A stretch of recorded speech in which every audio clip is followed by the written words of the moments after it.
Another form of interface in AutoCAD is the palette. We've seen a couple of palettes so far, and we've mentioned them, but we haven't gone into a lot of detail as to what they are. Many managers and tools are in the form of a palette. The command line is a palette.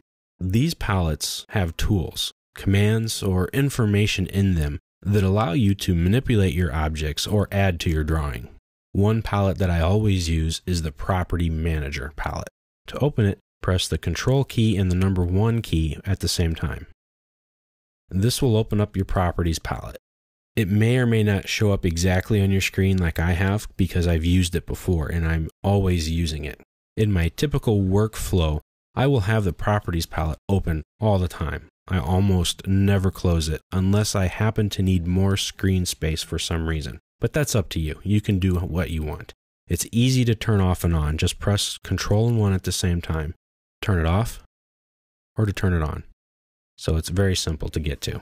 Very easy to access. This palette will show you the properties of any object or objects that you've selected. It also allows you to change the properties of the selected object. So let's pick something.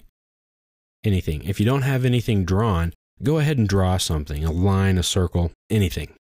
Once you pick it, you'll see here in the Properties menu that it tells you what it is. By clicking on this arrow, you will also see what you have selected if you've selected more than one object. I can keep selecting things and add to them. Now, it tells me that I have 7 objects selected and that all of them are listed. If I click the arrow, it better defines what's been selected. 1 line, 5 circles, and 1 polyline. The polyline is this rectangle. Now I can get to the attributes for that 1 line, and it tells me my starting and ending vertices, the deltas, their lengths, their area. Now I can unselect these objects by pressing the Escape key, and now nothing is selected. Now the Properties palette tells you your current settings in the drawing. This Properties palette, which we'll go more in depth on later on, has a lot of functionality to it. But all palettes have several things in common. I can dock them or not dock them. I can move them around anywhere I want on my screen. I can close them, open them back up again. I can hide them, and by hovering over them or moving back over, they pop up. And when I start to work somewhere else, they go away, but they're still here. So they don't take up a lot of room, but I can still get to them. I can change their sizes, all that I want. All I need to do is move my mouse over the edge, get the moving arrows, and have at it.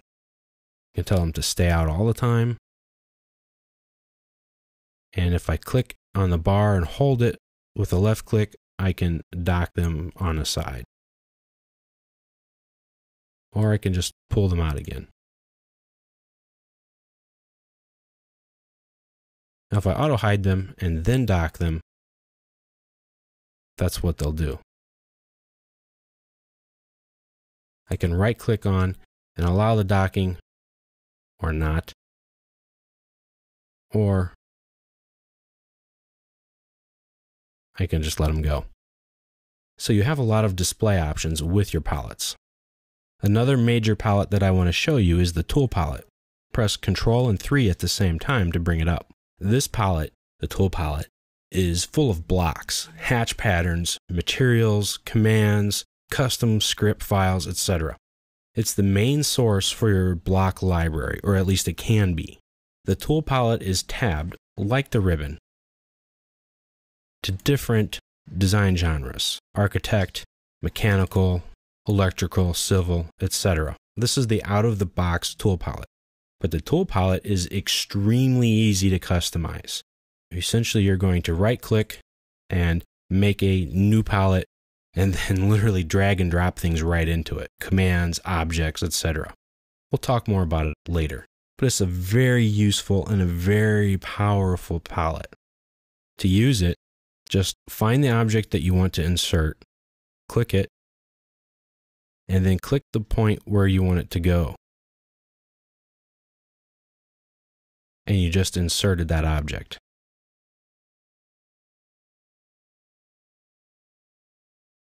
There you go. There are many objects in here. The mechanical has imperial and metric samples of different shoulder screws, etc., nuts, bolts, things like that.